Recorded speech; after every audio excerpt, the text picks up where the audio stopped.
To this day, it remains the greatest mystery in aviation history, and honestly, everyone thought we were just about to solve it. This is the story of Flight MH370, a plane that is still missing to this day. Until recently, one of the largest search operations in human history was still underway, and that search alone was already extraordinary. The high-tech company Ocean Infinity was searching with state-of-the-art technology in an area of the Indian Ocean roughly the size of the entire country of Greece.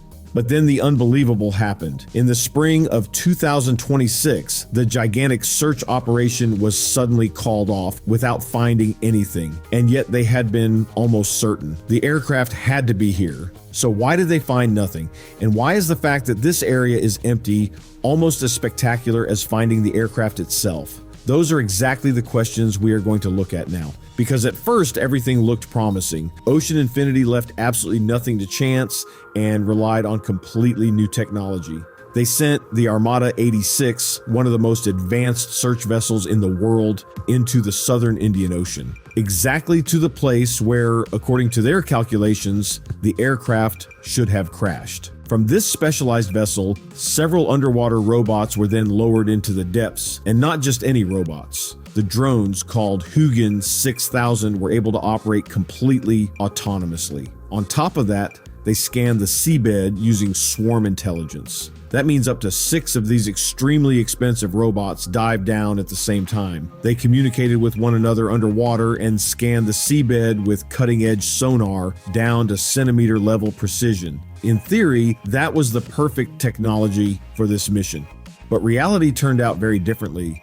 The drones had been built for exactly this kind of seabed scanning, but people simply underestimated what kind of area they were dealing with. The search zone lies above the so-called Broken Ridge Formation, and this is a truly brutal underwater volcanic landscape. Imagine the Grand Canyon, except 6,000 meters deep underwater. There are vertical cliffs hundreds of meters high and gigantic tectonic trenches. For the drone's sonar, this terrain is an absolute nightmare. When a sonar beam hits a massive steep rock wall, it creates what is known as an acoustic shadow behind it. In other words, a blind spot. So, for example, if an aircraft engine is lying right at the foot of an 800-meter underwater wall, it remains completely invisible to the search equipment. On the researcher's screen, all that appears is a deep black patch. And there is another problem too. The drones are extremely expensive, so to avoid accidentally crashing into an underwater mountain, they have an automatic avoidance function built in.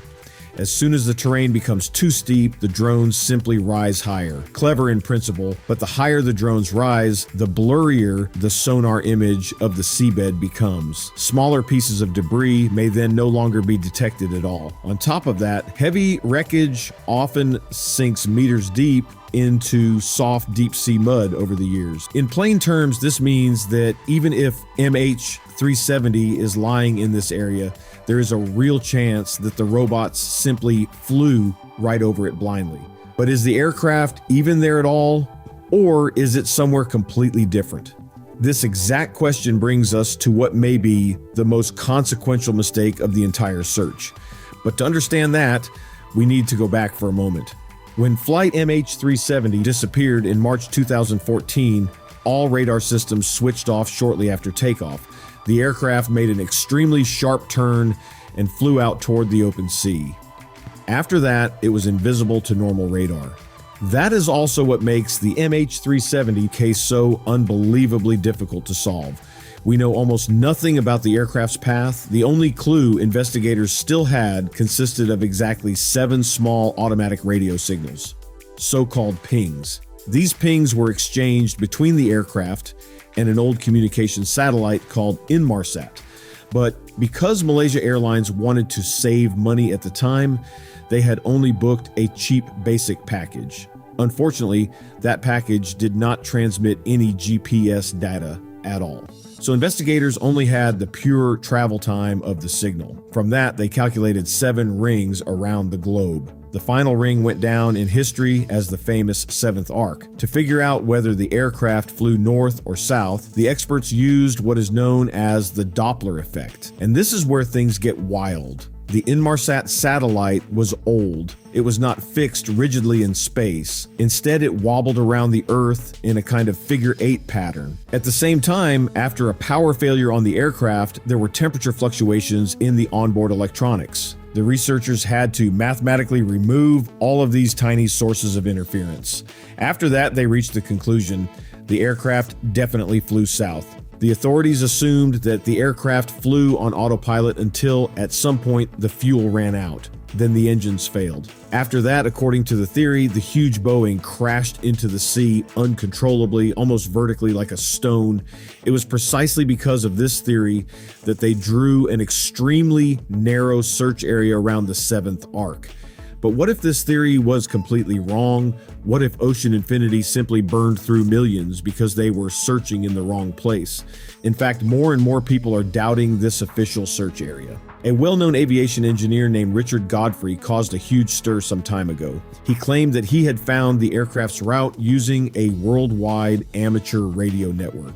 His theory was that when an aircraft flies through these extremely weak radio waves from the amateur radio network, it must slightly disrupt the network signal. Godfrey then analyzed exactly how the signal was disrupted and used that disruption to calculate where the aircraft should actually be.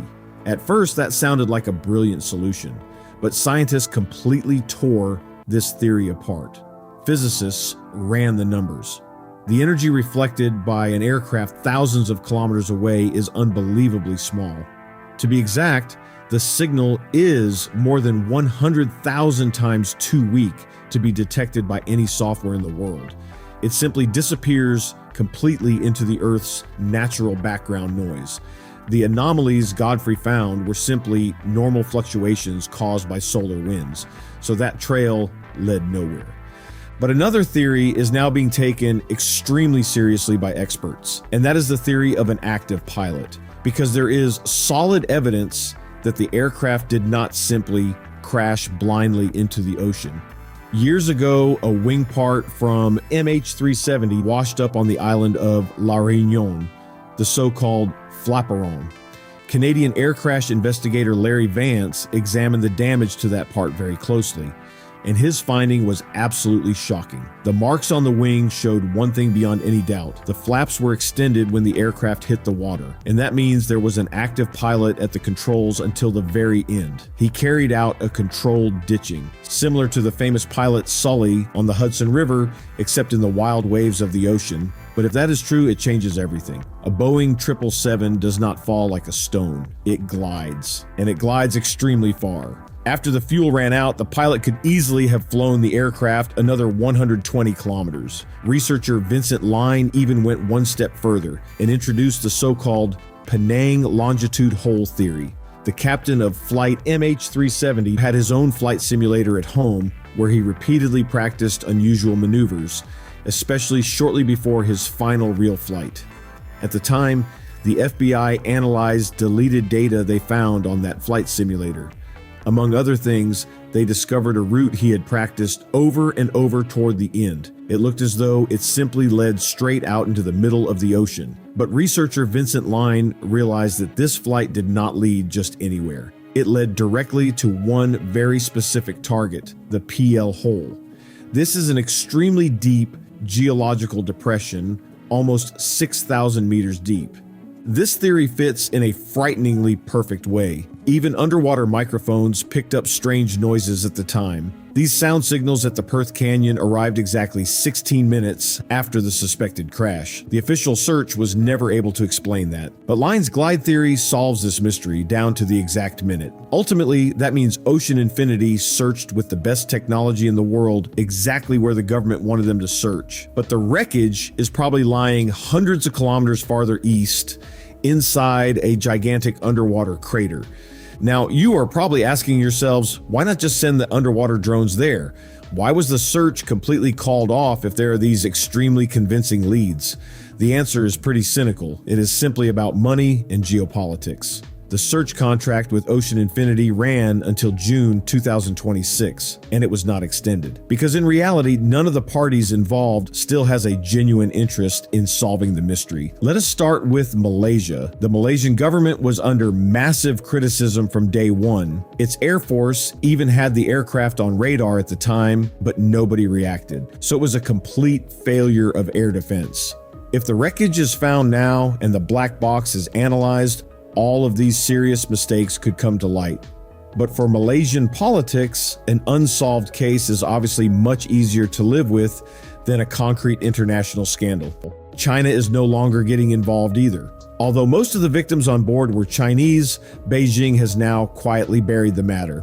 In the end, diplomatic relations and trade agreements worth billions with Malaysia are more important to the government than an endless dispute over an old plane crash. And Ocean Infinity, in the end, is still a business. The company took an enormous risk by offering to search for the wreckage in the ocean for free and only demand payment if the aircraft was found. But despite the huge loss, this search operation, which has now cost $70 million, was not a failure for Ocean Infinity. The company's CEO explained that they can now at least say for certain where MH370 is not. But what do you think? Do you think MH370 really was in the search area and was simply missed? Do you think the aircraft is somewhere completely different? Or do you have a totally different theory about where this plane could be now?